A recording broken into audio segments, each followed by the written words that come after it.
Una vez más, muchas gracias por estar ahí. Nos vamos a ocupar de 16 meses decisivos, los que median entre el final de la dictadura de Primo de Rivera, en enero de 1930, y la proclamación de la Segunda República Española el 14 de abril de 1931. Es decir, la agonía y muerte del régimen monárquico personificada en la salida de España de Alfonso XIII. Recorreremos los hitos fundamentales.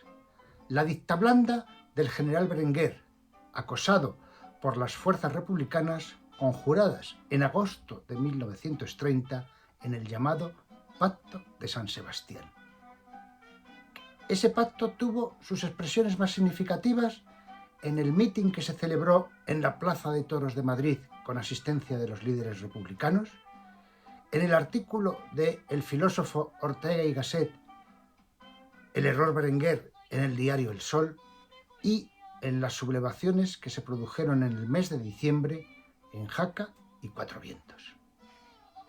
Finalmente, el último presidente de Alfonso XIII, por descarte, el almirante Aznar, será el que convoque elecciones municipales el 12 de abril de 1931. Empezamos.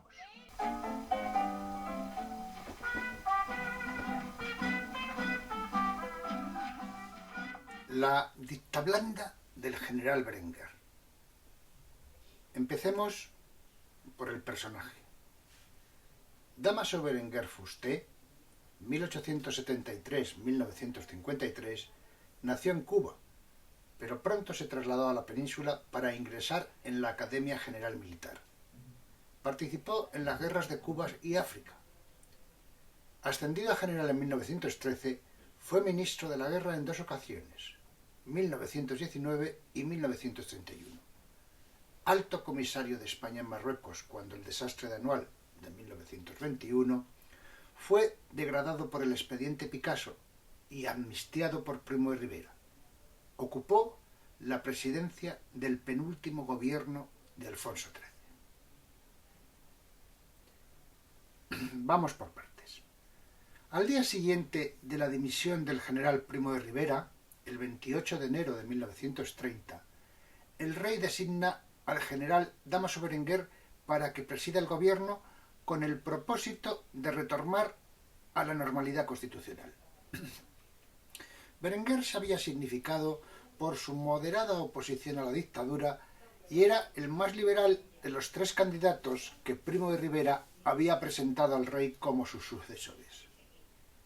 Al tomar el poder, Berenguer manifestó su propósito de tomar medidas para volver a la normalidad constitucional anterior al golpe de Estado de Primo de Rivera. El anuncio de medidas liberalizadoras fue bien recibido por la opinión pública, pero la vuelta a la legalidad constitucional se hacía de forma tan lenta que hasta se llegó a dudar de que este fuera su propósito. La prensa comenzó a calificar el nuevo régimen como dictablanda. Algunos monárquicos se empezaron a calificar como monárquicos sin rey. Otros se pasaron al campo republicano. Miguel Maura, hijo de Antonio Maura, y Niceto Alcalá Zamora, que fundaron un nuevo partido, Derecho Liberal Republicano. En abril de 1930, Alcalá Zamora solicitaba para España un régimen político republicano, pero esencialmente conservador desde el punto de vista político, social y religioso. Cosa que ya no era posible con el restablecimiento de la situación previa al golpe de Estado de 1923, sin tener en cuenta el apoyo real a la dictadura a la que la monarquía quedaba vinculada. Y ese fue el error que cometió el propio rey y su gobierno, intentar volver a la Constitución de 1876 cuando en realidad llevaba 6 años abolida. Desde 1923, Alfonso XIII ya no era un rey constitucional y su poder durante ese tiempo no había estado legitimado por la Constitución, sino por el golpe de Estado que el rey sancionó. La identificación que se produjo entre dictadura y monarquía explica el súbito auge del republicanismo en las ciudades. Las clases populares y las clases medias urbanas llegaron a la conclusión de que monarquía era igual a despotismo y democracia era igual a república. El general Berenguer tuvo problemas a la hora de conformar un gobierno porque los partidos dinásticos, Partido Liberal Fusionista y Partido Conservador, habían dejado prácticamente de existir. En realidad nunca habían sido verdaderos partidos políticos, sino redes clientelares gracias al fraude electoral institucionalizado del sistema caciquil. La mayoría de los políticos del turno se negaron a colaborar, por lo que Berenguer tuvo que echar mano del sector más reaccionario del conservadurismo, la Unión Patriótica, el único partido de la dictadura convertido en 1930 en la Unión Monárquica Nacional. Se oponía al régimen constitucional, por lo que tampoco apoyó al gobierno de Berenguer. De modo que la monarquía no tuvo a su disposición ninguna organización política capaz de conducir el proceso de transición. La agitación se produjo tanto en la extrema derecha como en la izquierda. El protagonismo de la oposición al gobierno corrió a cargo de la izquierda y dentro de ella de la moderada y no de la extrema. Por estas fechas, en la Unión General de Trabajadores, UGT, Sindicato Socialista, y en el Partido Socialista Obrero Español, predominaba la tendencia antimonárquica representada por Indalecio Prieto. El sindicato anarquista Confederación Nacional del Trabajo, CNT, comenzó su reconstrucción cuando se autorizó su legalidad a nivel provincial. El republicanismo histórico apenas tenía un verdadero protagonismo y lo decisivo fue que los republicanos dieron muestras exteriores de moderación, lo que acercó a las clases medias. La totalidad de los intelectuales y buena parte del ejército apoyaron al republicanismo. Los primeros acudieron a la llamada de una agrupación al servicio de la República surgida tras un manifiesto de José Ortega y Gasset, Gregorio Marañón y Ramón Pérez de Ayala, que había sido inspirada por el filósofo. El Pacto de San Sebastián. El 17 de agosto de 1930 tuvo lugar el llamado Pacto de San Sebastián en la reunión promovida por la Alianza Republicana, en la que se acordó la estrategia para poner fin a la monarquía y proclamar la Segunda República Española. A la reunión asistieron por la Alianza Republicana Alejandro Lerroux, del Partido Republicano Radical, y Manuel Azaña, del Grupo Acción Republicana. Por el Partido Radical Socialista, Marcelino Domingo, Álvaro de Albornoz y Ángel Galarza. Por la derecha liberal republicana, Niceto Alcalá Zamora y Miguel Maura. Por Acción Catalana, Manuel Carrasco Formiguera. Por Acción Republicana de Cataluña, Matías Mayol Bosch. Por Estat Catalán, Jaime Aygader. Y por la Federación Republicana Gallega, Santiago Casares Quiroga. A título personal también asistieron Indalecio Prieto, Felipe Sánchez Román y Eduardo Ortega y Gasset, hermano del filósofo. Gregorio Marañón no pudo asistir, pero envió una entusiástica carta de adhesión. En octubre de 1930 se sumaron al pacto en Madrid las organizaciones socialistas, el Partido Socialista Obrero Español, PSOE, y el Sindicato Socialista Unión General de Trabajadores, UGT, con el objetivo de organizar una huelga general que fuera acompañada de una insurrección militar.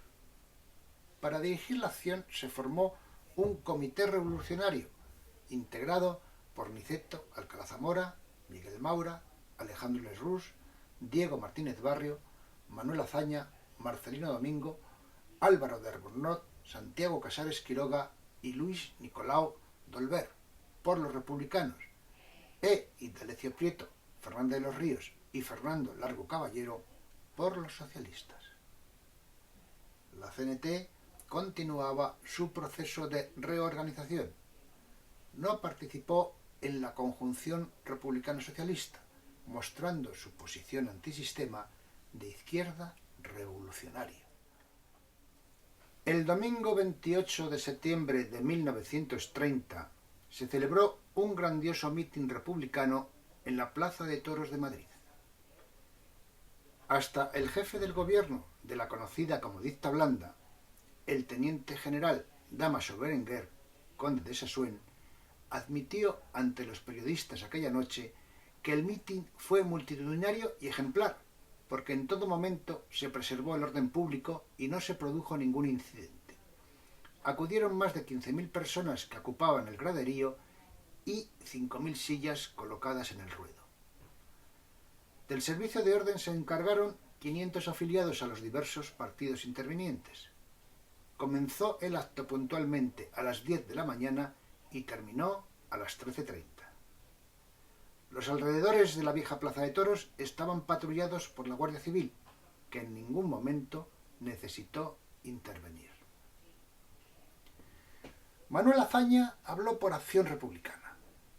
Explicó que la República le era tan necesaria al proletariado como a la burguesía liberal, que condujese a la proclamación de una república burguesa y parlamentaria. No debía ser un régimen de un partido, sino nacional, respetuosa con los estatutos regionales que sancionasen las Cortes para regular las autonomías locales. Todos cabemos en la República, enfatizó. A nadie se proscribe por sus ideas. Pero la República será republicana, pensada y gobernada por los republicanos. Y concluyó declarando que la libertad no hace felices a los hombres, los hace simplemente hombres.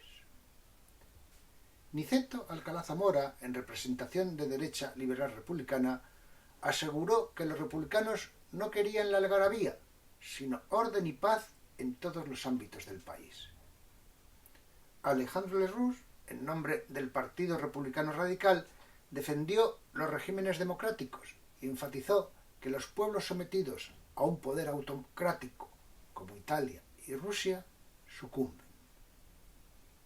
Marcelino Domingo, del Partido Radical Socialista, aseguró que la revolución estaba justificada porque era democrática y no podía ser España una excepción autocrática en una Europa por más tiempo. Los representantes de los 4 principales partidos republicanos, con un superviviente de la Primera República y 3 delegados regionales, expusieron durante 3 horas y media un plan para poner fin a la monarquía corrupta en su extrema degeneración, coronada por el llamado Alfonso XIII de Borbón, aunque advirtieron que debería apellidarse exactamente Puigmoltó, que fue su abuelo biológico, uno de los incontables amantes de la impúdica Isabel II. Analicemos ahora un documento de la época.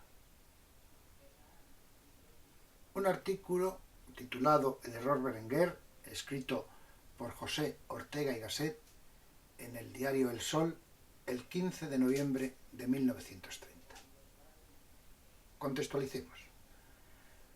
José Ortega y Gasset, 1883-1955, fue filósofo y ensayista, exponente de la teoría del perspectivismo y de la razón vital e histórica.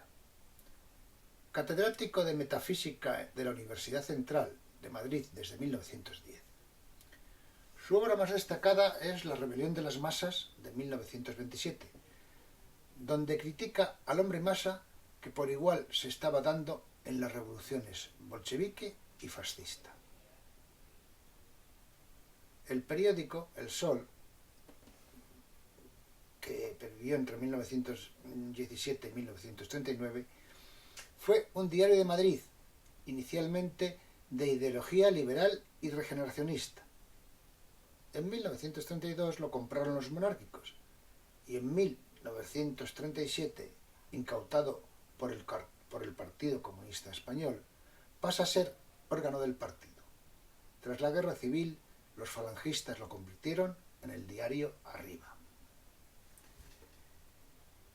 En El error Berenguer, que es un artículo de opinión política, podría resumirse en sus últimas frases. españoles, vuestro Estado no existe. Reconstruirlo. Delenda es monarquía, en latín, que significa la monarquía debe ser destruida.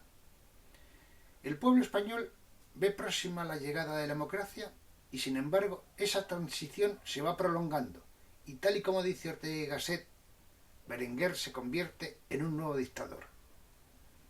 Se dice que establece una dicta blanda, escondida tras esa supuesta iniciativa de conducir a España de nuevo a la democracia. Demasiada ficción, dice Ortega. El sistema se reduce a un aquí no ha pasado nada. La restauración llega a su fin de manera inminente. Está sola. El sistema ha perdido toda su credibilidad. Critica al rey por haber elegido a Berenguer, el general amnistiado. Recordemos que tras haber sido señalado por sus responsabilidades por el desastre de Anual, en el expediente Picasso. Y este hombre es al que se le encarga convencer al pueblo de esa ficción, de que la restauración aún puede funcionar. Ortega insiste en que la continuidad de la historia legal se ha quebrado. No existe Estado español.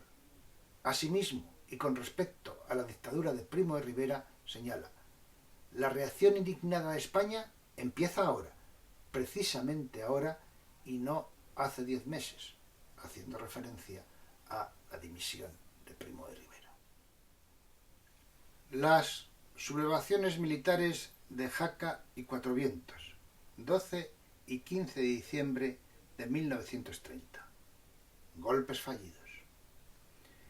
El Comité Revolucionario Republicano Socialista, presidido por Alcalá Zamora, preparó una insurrección militar que sería arropada en la calle por una huelga general. El 12 de diciembre de 1930, 3 días antes de la fecha prevista por un error de coordinación, una parte de la guarnición militar de Jaca, en Huesca, al mando de un capitán de infantería rebelde y visionario, Fermín Galán, se subleva para intentar imponer la República por la fuerza de las armas. La intentona terminó mal y hubo varios muertos y muchos heridos. El capitán Galán y su compañero Ángel García Hernández serían fusilados en Huesca 2 días después, tras un consejo de guerra sumarísimo del que formó parte Francisco Franco Bahamonde, entonces director de la Academia Militar de Zaragoza. Alfonso XIII presionó para que la pena de muerte se ejecutara de forma inmediata. El día 15 del mismo mes de diciembre, y tal y como tenía previsto el Comité Revolucionario, un grupo de militares, la mayoría aviadores, al mando del general Gonzalo Caipo de Llano y del comandante Ramón Franco Bahamonde, hermano menor de Francisco Franco, se hacían con la base aérea de Cuatro Vientos y desde allí proclamaban la República. Varios aviones, tripulados por los alzados, desplegaron para lanzar tabillas sobre la capital y bombardear el Palacio Real, aunque esto último no lo llegaron a realizar. Al igual que en Jaca, aunque sin víctimas, el golpe de Estado fracasó rotunda e irremediablemente. Caipo de Llano y Ramón Franco huyeron en avión a Portugal y después se exiliaron en París. Hay que reconocer que Ramón Franco era un hombre muy popular porque, como aviador, era el héroe de la Operación Plus Ultra, más allá, que fue la primera travesía del Atlántico Sur entre España y Argentina en el año 1926. Cuando fracasó el intento y huyeron a Portugal, estuvieron en el exilio y con contactos con algunos miembros del Comité Revolucionario también allí exiliados. La República les reconoció sus servicios y Caipo de Llano fue nombrado jefe de la primera división orgánica, las tropas en Madrid, y Ramón Franco director general de Aeronáutica Militar.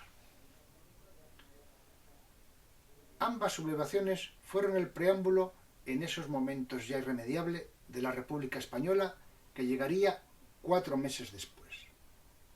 Además, Jaca daría mártires con las ejecuciones de Fermín Galán y García Hernández, y eso excitaría odios incontenibles contra la monarquía alfonsina. Cuatro Vientos, como afirmó Queipo de Llano, que como luego saben se unió a la sublevación del 18 de julio del 36 y fue el jefe de operaciones en Andalucía, pero en aquellos momentos, hombre republicano, apreciado por la República, consideró que en su intento de golpe de Estado había provocado una herida de muerte a la monarquía en España. Agonía del régimen monárquico. Aznar, presidente del gobierno por descarte. Como en otras ocasiones, veamos el personaje.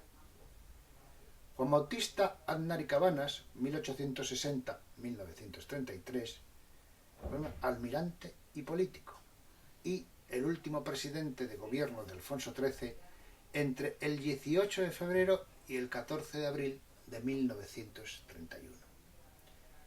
Había intervenido en las guerras de Cuba, Filipinas y Marruecos, y en 1928 había sido nombrado capitán general de la Armada Española.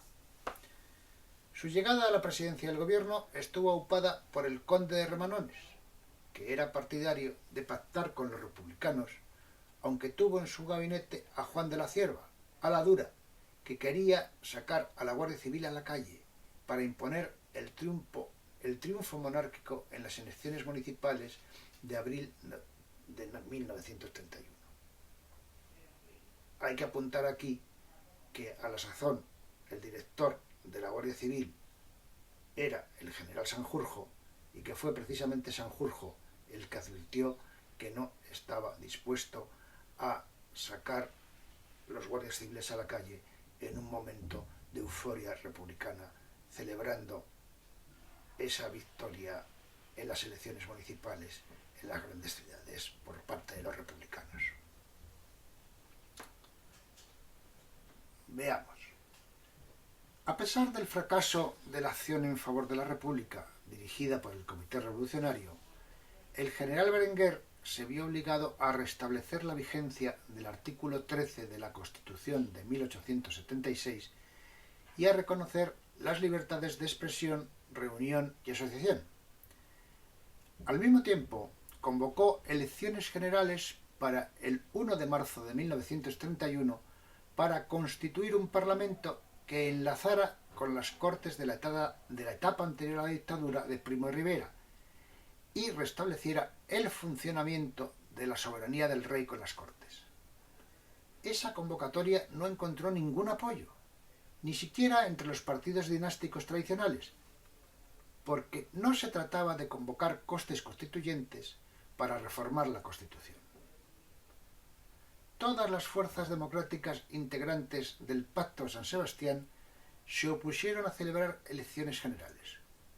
Lo más importante, sin embargo, fue que el principal grupo monárquico, liderado por el conde de Romanones, estaba dispuesto a participar en estas elecciones solo si el parlamento salido de ellas tenía carácter de Cortes constituyentes, cosa que el rey no estaba dispuesto a aceptar.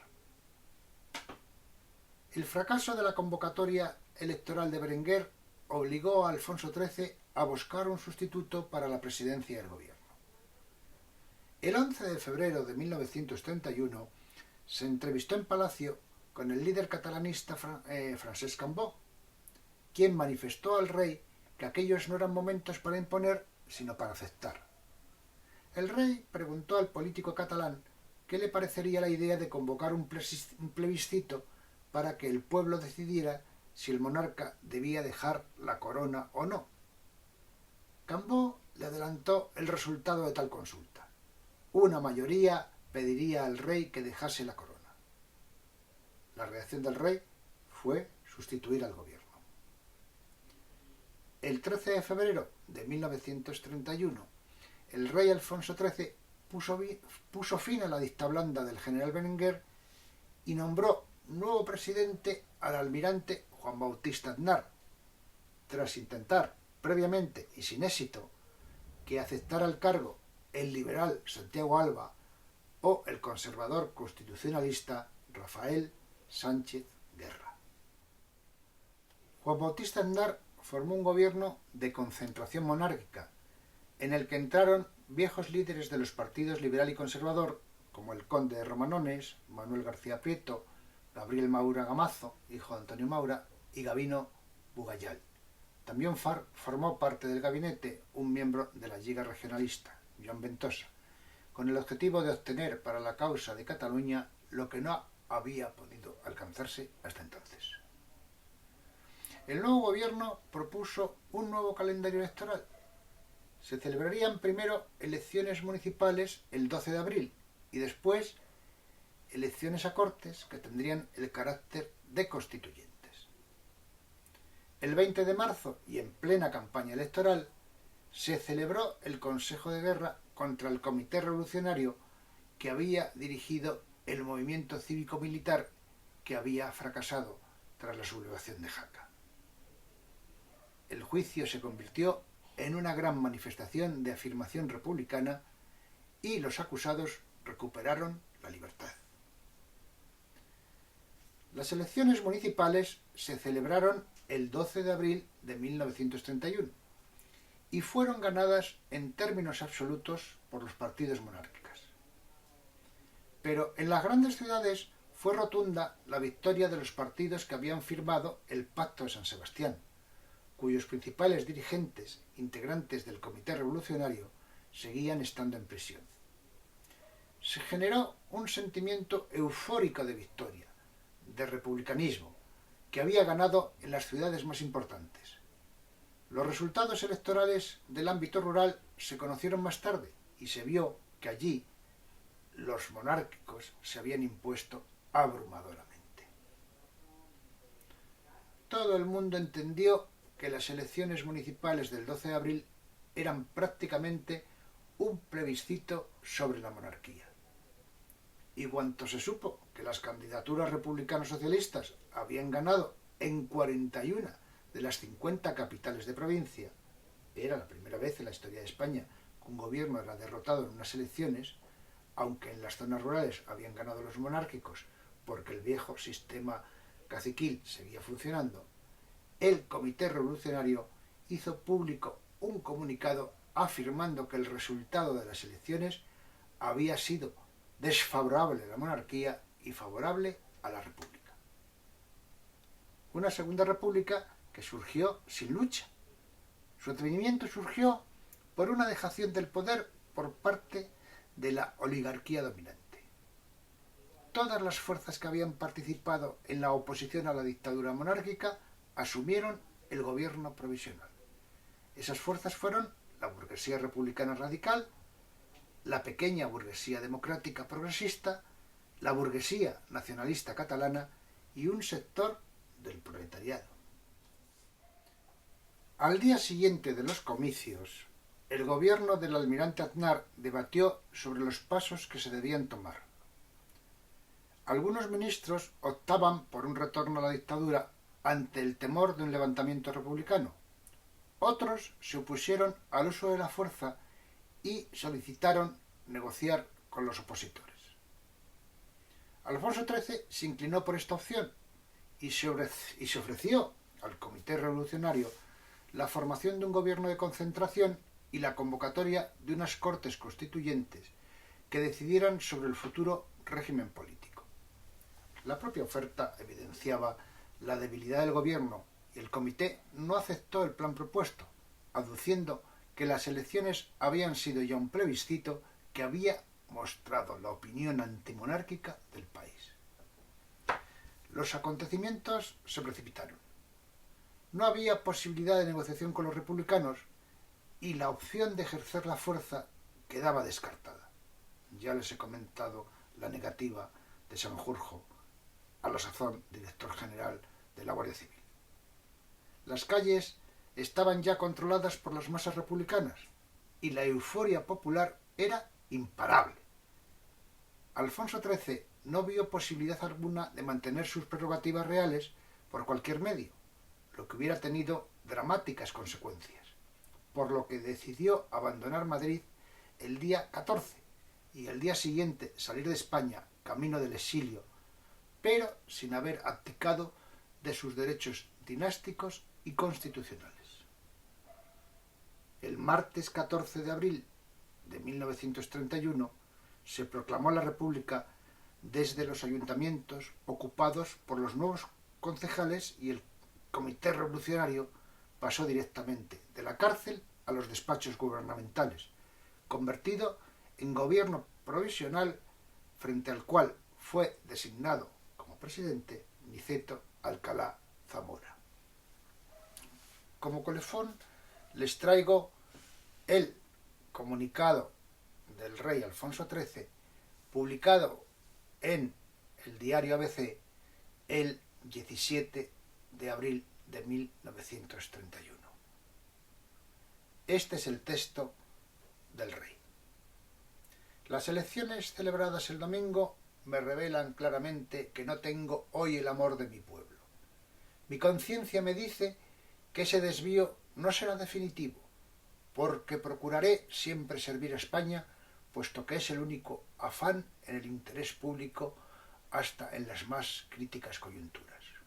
Un rey puede equivocarse, y sin duda erré yo alguna vez, pero sé bien que nuestra patria se mostró en todo momento generosa ante las culpas sin malicia. Soy el rey de todos los españoles, y también un español.